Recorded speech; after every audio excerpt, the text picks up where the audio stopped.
Agatha Christie, Hercule Poirot. The complete short stories. Enter the world of mystery and intrigue with Agatha Christie's The Adventure of the Cheap Flat. When a young woman is drawn into a strange and seemingly perfect apartment deal, things quickly take an unexpected turn. This case leads Hercule Poirot down a path full of twists and turns. Don't miss this captivating tale of suspense and clever detective work. 10. The Adventure of the Cheap Flat. So far, in the cases which I have recorded, Poirot's investigations have started from the central fact, whether murder or robbery, and have proceeded from thence by a process of logical deduction to the final triumphant unravelling. In the events I am now about to chronicle, a remarkable chain of circumstances led from the apparently trivial incidents which first attracted Poirot's attention to the sinister happenings which completed a most unusual case. I had been spending the evening with an old friend of mine, Gerald Parker. There had been, perhaps, about half a dozen people there besides my host and myself, and the talk fell, as it was bound to do sooner or later, wherever Parker found himself, on the subject of house hunting in London. Houses and flats were Parker's special hobby. Since the end of the war, he had occupied at least half a dozen different flats and maisonettes. No sooner was he settled anywhere than he would light unexpectedly upon a new find, and would forthwith depart bag and baggage. His moves were nearly always accomplished at a slight pecuniary gain, for he had a shrewd business head, but it was sheer love of the sport that actuated him, and not a desire to make money at it. We listened to Parker for some time with the respect of the novice for the expert. Then it was our turn, and a perfect babel of tongues was let loose. Finally, the floor was left to Mrs. Robinson, a charming little bride, who was there with her husband. I had never met them before, as Robinson was only a recent acquaintance of Parker's. "Talking of flats," she said, "have you heard of our piece of luck, Mr. Parker? We've got a flat at last in Montague Mansions." "Well," said Parker, "I've always said there are plenty of flats. At a price." "Yes, but this isn't at a price. It's dirty cheap. £80 a year." But Montague Mansions is just off Knightsbridge, isn't it? Big handsome building. Or are you talking of poor relation of the same name stuck in the slums somewhere? "No, it's the Knightsbridge one. That's what makes it so wonderful." "Wonderful is the word. It's a blinging miracle. But there must be a catch somewhere.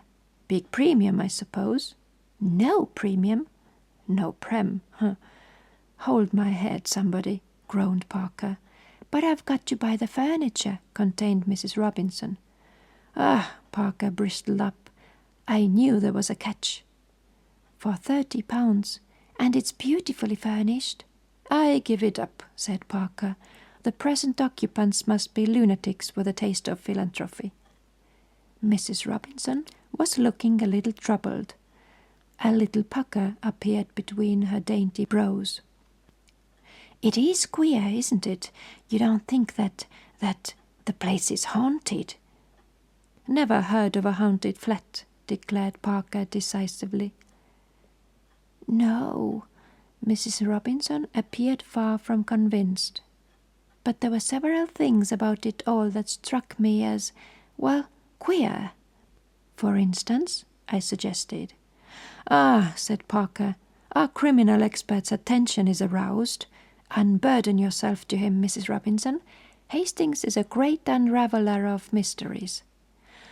I laughed, embarrassed, but not wholly displeased with the role thrust upon me.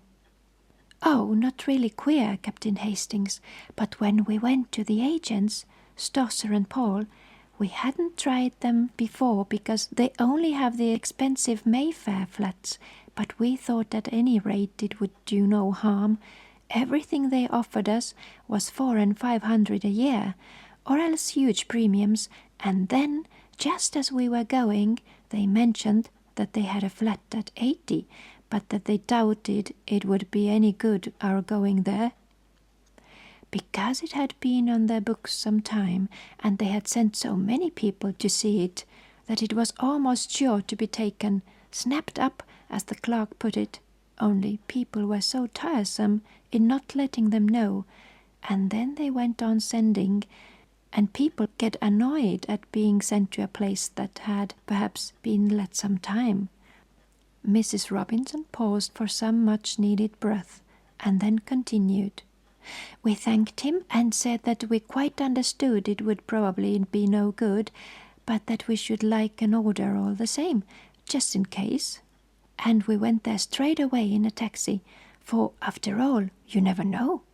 Number 4 was the second floor, and just as we were waiting for the lift, Elsie Ferguson, she's a friend of mine, Captain Hastings, and they are looking for a flat too, came hurrying down the stairs. Ahead of you for once, my dear, she said, but it's no good, it's already let. That seemed to finish it, but, well, as John said, the place was very cheap. We could afford to give more, and perhaps if we offered a premium. A horrid thing to do, of course, and I feel quite ashamed of telling you, but you know what flat hunting is. I assured her that I was well aware that in the struggle for house room the baser side of human nature frequently triumphed over the higher, and that the well-known rule of dog eat dog always applied. So we went up, and would you believe it, the flat wasn't let at all. We were shown over it by the maid, and then we saw the mistress, and the thing was settled then and there. Immediate possession and £50 for the furniture. We signed the agreement next day, and we are to move in tomorrow. Mrs. Robinson paused triumphantly. And what about Mrs. Ferguson? Asked Parker. Let's have your deductions, Hastings. Obvious, my dear Watson, I quoted lightly. She went to the wrong flat. Oh, Captain Hastings, how clever of you, cried Mrs. Robinson admiringly. I rather wished Poirot had been there.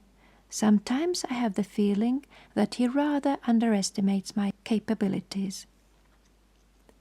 Part 2. The whole thing was rather amusing, and I propounded the thing as a mock problem to Poirot on the following morning. He seemed interested and questioned me rather narrowly as to the rents of flats in various localities. A curious story, he said thoughtfully. Excuse me, Hastings, I must take a short stroll. When he returned, about an hour later, his eyes were gleaming with a peculiar excitement. He laid his stick on the table and brushed the nap of his hat with his usual tender care before he spoke. It is as well, mon ami, that we have no affairs of moment on hand. We can devote ourselves wholly to the present investigation. What investigation are you talking about? The remarkable cheapness of your friend, Mrs. Robinson's new flat. Poirot, you are not serious. I am most serious. Figure to yourself, my friend, that the real rent of those flats is £350. I have just ascertained that from the landlord's agents. And yet this particular flat is being sublet at £80. Why? There must be something wrong with it. Perhaps it is haunted, as Mrs. Robinson suggested. Poirot shook his head in a dissatisfied manner. Then again, how curious it is that her friend tells her the flat is let, and, when she goes up, behold, it is not so at all.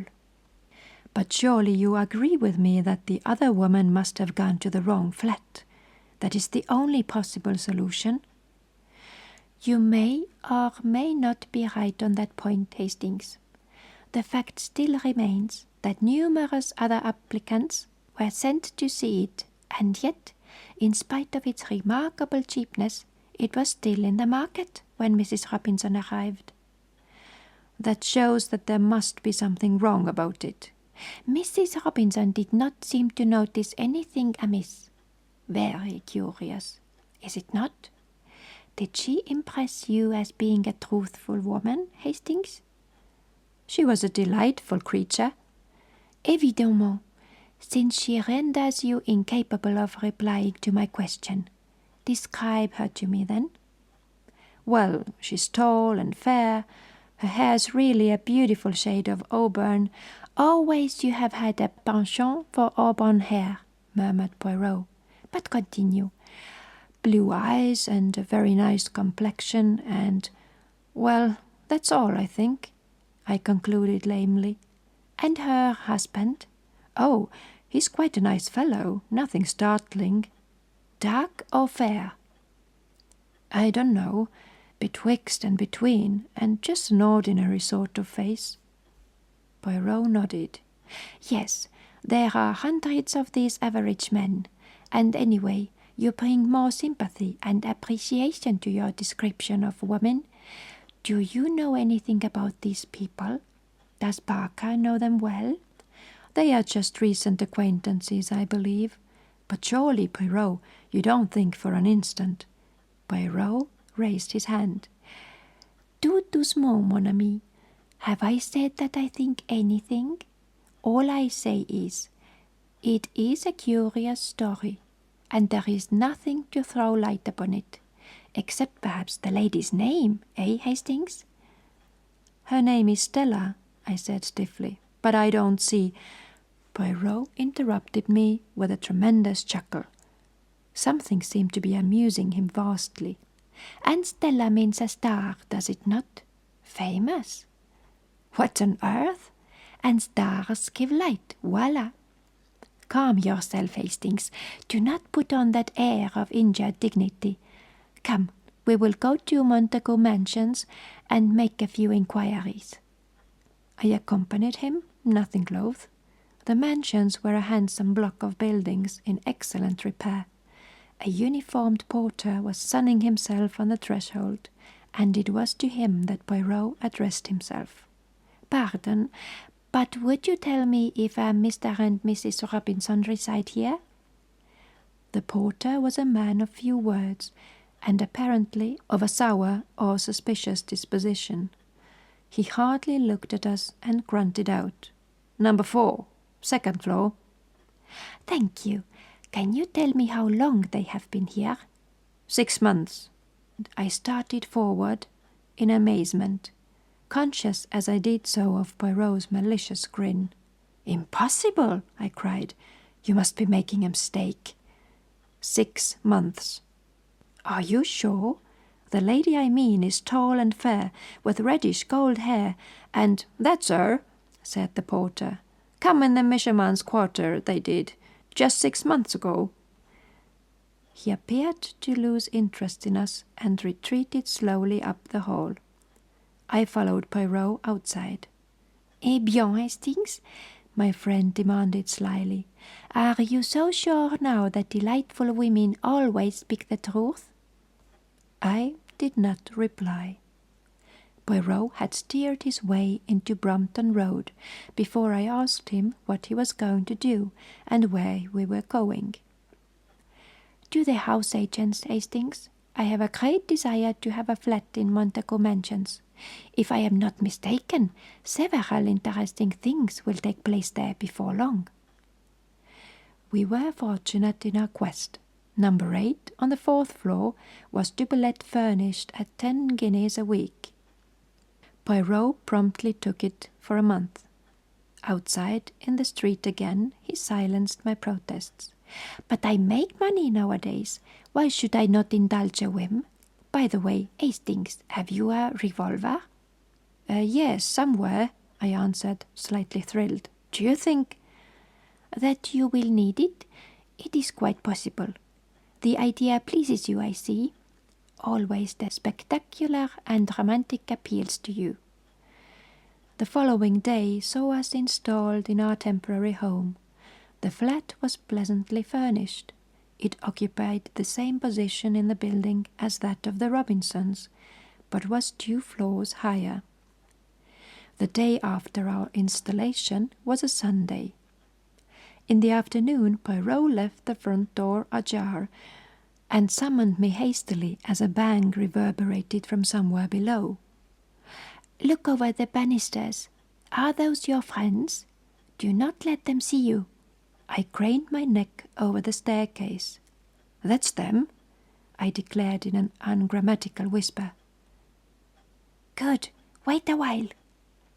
About half an hour later, a young woman emerged in brilliant and varied clothing. With a sigh of satisfaction, Poirot tiptoed back into the flat. "C'est ça. After the master and mistress, the maid." The flat should now be empty. "What are we going to do?" I asked uneasily.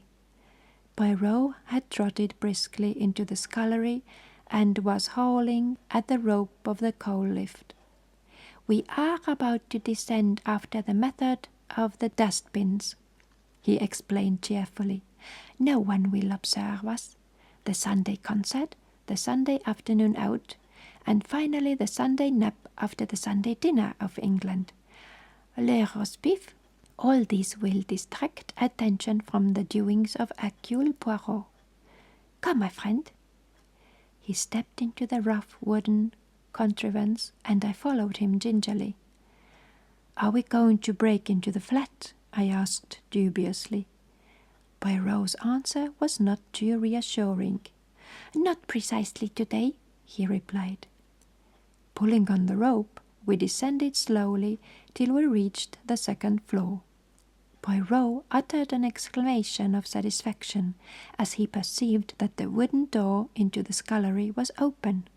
"You observe, never do they bolt these doors in the daytime, and yet anyone could mount or descend as we have done. At night, yes, though not always then, and it is against that we are going to make provision." He had drawn some tools from his pocket as he spoke, and at once set deftly to work, his object being to arrange the bolt so that it could be pulled back from the lift. The operation only occupied about 3 minutes. Then Poirot returned the tools to his pocket, and we reascended once more to our own domain. Part 3. On Monday, Poirot was out all day, but when he returned in the evening, he flung himself into his chair with a sigh of satisfaction. "Hastings, shall I recount to you a little history? A story after your own heart, and which will remind you of your favorite cinema." "Go ahead," I laughed. "I presume that it is a true story, not one of your efforts of fancy." "It is true enough. Inspector Japp of Scotland Yard will vouch for its accuracy, since it was through his kind offices that it came to my ears. Listen, Hastings. A little over 6 months ago, some important naval plans were stolen from an American government department. They showed the position of some of the most important harbor defenses, and would be worth a considerable sum to any foreign government, that of Japan, for example. Suspicion fell upon a young man named Luigi Valdarno, an Italian by birth, who was employed in a minor capacity in the department and who was missing at the same time as the papers. Whether Luigi Valdarno was the thief or not, he was found 2 days later on the east side in New York, shot dead. The papers were not on him. Now, for some time past, Luigi Valdarno had been going about with a Miss Elsa Hart, a young concert singer who had recently appeared and who lived with a brother in an apartment in Washington. Nothing was known of the antecedents of Miss Elsa Hart, and she disappeared suddenly about the time of Valdarno's death. There are reasons for believing that she was in reality an accomplished international spy who was done much nefarious work under various aliases. The American Secret Service, while doing their best to trace her, also kept an eye upon certain insignificant Japanese gentlemen living in Washington. They felt pretty certain that when Elsa Hart had covered her tracks sufficiently, she would approach the gentleman in question. One of them left suddenly for England a fortnight ago. On the face of it, therefore, it would seem that Elsa Hart is in England. Poirot paused and then added softly, "The official description of Elsa Hart is height 5 feet 7, eyes blue, hair auburn, fair complexion, nose straight, no special distinguishing marks." "Mrs. Robinson," I gasped. "Well, there is a chance of it anyhow," amended Poirot. "Also, I learn that a swarthy man, a foreigner of some kind, was inquiring about the occupants of number 4 only this morning.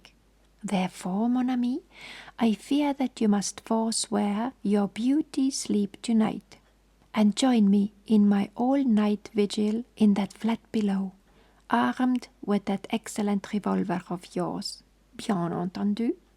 "Rather," I cried with enthusiasm. "When shall we start?" "The hour of midnight is both solemn and suitable, I fancy. Nothing is likely to occur before then." At 12 o'clock precisely, we crept cautiously into the coal lift and lowered ourselves to the second floor. Under Poirot's manipulation, the wooden door quickly swung inwards, and we climbed into the flat. From the scullery we passed into the kitchen, where we established ourselves comfortably in 2 chairs with the door into the hall ajar. "Now we have but to wait," said Poirot contentedly, closing his eyes.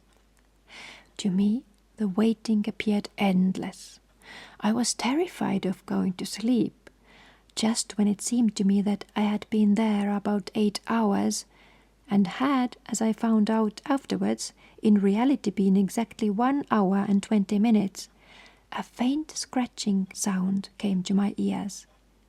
Poirot's hand touched mine. I rose, and together we moved carefully in the direction of the hall. The noise came from there. Poirot placed his lips to my ear. "Outside the front door, they are cutting out the lock. When I give the word, not before, fall upon him from behind and hold him fast. Be careful, he will have a knife." Presently there was a rending sound, and a little circle of light appeared through the door. It was extinguished immediately, and then the door was slowly opened. Poirot and I flattened ourselves against the wall. I heard a man's breathing as he passed us. Then he flashed on his torch, and as he did so, Poirot hissed in my ear, "Allez!" We sprang together. Poirot, with a quick movement, enveloped the intruder's head with a light woolen scarf, whilst I pinioned his arms. The whole affair was quick and noiseless. I twisted a dagger from his hand, and as Poirot brought down the scarf from his eyes, whilst keeping it wound tightly round his mouth, I jerked up my revolver where he could see it and understand that resistance was useless. As he ceased to struggle, Poirot put his mouth close to his ear and began to whisper rapidly. After a minute, the man nodded. Then, enjoining silence with a movement of the hand, Poirot led the way out of the flat and down the stairs. Our captive followed, and I brought up the rear with the revolver. When we were out in the street, Poirot turned to me. "There is a taxi waiting just round the corner. Give me the revolver. We shall not need it now." "But if this fellow tries to escape?" Poirot smiled. "He will not." I returned in a minute with the waiting taxi. The scarf had been unwound from the stranger's face, and I gave a start of surprise. "He's not a Jap," I ejaculated in a whisper to Poirot. Observation was always your strong point, Hastings. Nothing escapes you. No, the man is not a Japanese. He is an Italian. We got into the taxi, and Poirot gave the driver an address in St. John's Wood. I was by now completely fogged. I did not like to ask Poirot where we were going in front of our captive, and strove in vain to obtain some light upon the proceedings. We alighted at the door of a small house standing back from the road. A returning wayfarer, slightly drunk, was lurching along the pavement and almost collided with Poirot, who said something sharply to him which I did not catch. All three of us went up the steps of the house. Poirot rang the bell and motioned us to stand a little aside. There was no answer, and he rang again, and then seized the knocker, which he plied for some minutes vigorously. A light appeared suddenly above the fanlight, and the door opened cautiously a little way. "What the devil do you want?" a man's voice demanded harshly. "I want the doctor. My wife is taken ill." "There is no doctor here." The man prepared to shut the door, but Poirot thrust his foot in adroitly. He became suddenly a perfect caricature of an infuriated Frenchman. "What do you say there is no doctor? I will have the law on you. You must come. I will stay here and ring and knock all night." "My dear sir," the door was opened again. The man, clad in a dressing gown and slippers, stepped forward to pacify Poirot with an uneasy glance round. "I will call the police." Poirot prepared to descend the steps. No, don't do that, for heaven's sake." The man dashed after him. With a neat push, Poirot sent him staggering down the steps. In another minute, all three of us were inside the door, and it was pushed to and bolted. "Quick, in here!" Poirot led the way into the nearest room, switching on the light as he did so. "And you, behind the curtain." "Si, signor," said the Italian, and slid rapidly behind the full folds of rose-colored velvet which draped the embrasure of the window. Not a minute too soon. Just as he disappeared from view, a woman rushed into the room. She was tall, with reddish hair, and held a scarlet kimono round her slender form. "Where is my husband?" she cried, with a quick, frightened glance. "Who are you?" Poirot stepped forward with a bow. "It is to be hoped your husband will not suffer from a chill. I observed that he had slippers on his feet, and that his dressing gown was a warm one." "Who are you? What are you doing in my house?" "It is true that none of us have the pleasure of your acquaintance, madame. It is especially to be regretted, as one of our number has come specially from New York in order to meet you." The curtains parted, and the Italian stepped out. To my horror, I observed that he was brandishing my revolver, which Poirot must doubtless have put down through inadvertence in the cab. The woman gave a piercing scream and turned to fly, but Poirot was standing in front of the closed door. "Let me by!" she shrieked. "He will murder me!" "Who was it that croaked Luigi Valdarno?" asked the Italian hoarsely, brandishing the weapon and sweeping each one of us with it. We dared not move. "My God, Poirot, this is awful. What shall we do?" I cried. "You will oblige me by refraining from talking so much, Hastings. I can assure you that our friend will not shoot until I give the word." "You're so sure of that, eh?" said the Italian, leering unpleasantly. It was more than I was, but the woman turned to Poirot like a flash. "What is it you want?" Poirot bowed. "I do not think it is necessary to insult Miss Elsa Hart's intelligence by telling her." With a swift movement, the woman snatched up a big black velvet cat, which served as a cover for the telephone. "They are snitched in the lining of that." Clever," murmured Poirot appreciatively. He stood aside from the door. "Good evening, madame. I will detain your friend from New York whilst you make your getaway." "What a fool!" roared the big Italian, and raising the revolver, he fired point blank at the woman's retreating figure, just as I flung myself upon him. But the weapon merely clicked harmlessly, and Poirot's voice rose in mild reproof.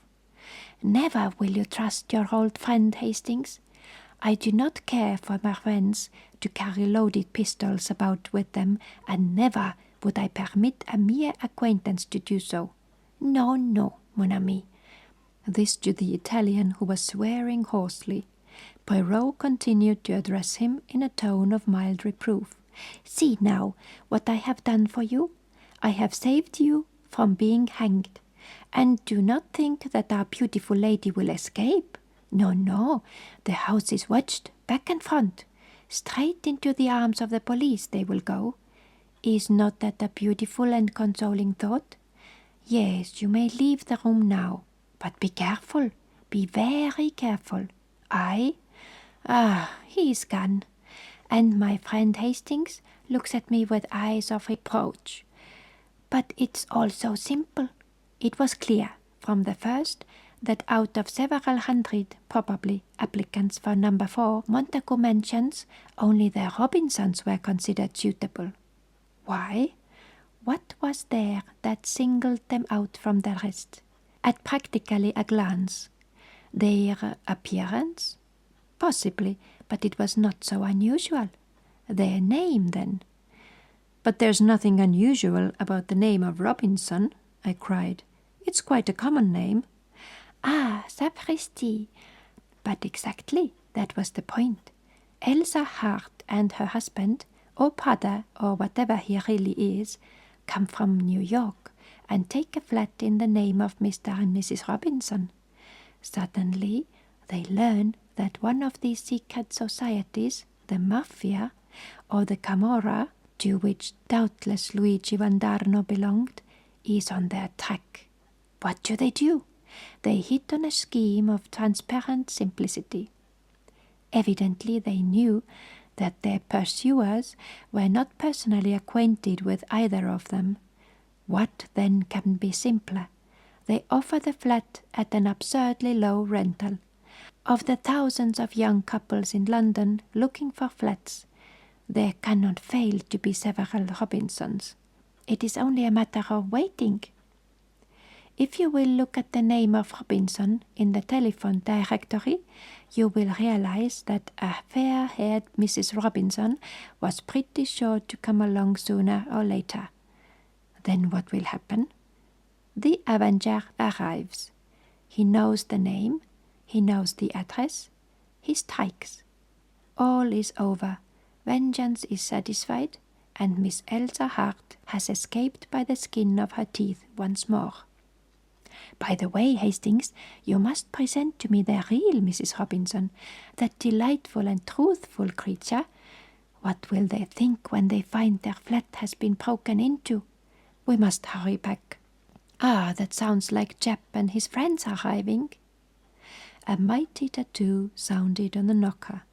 "How do you know this address?" I asked as I followed Poirot out into the hall.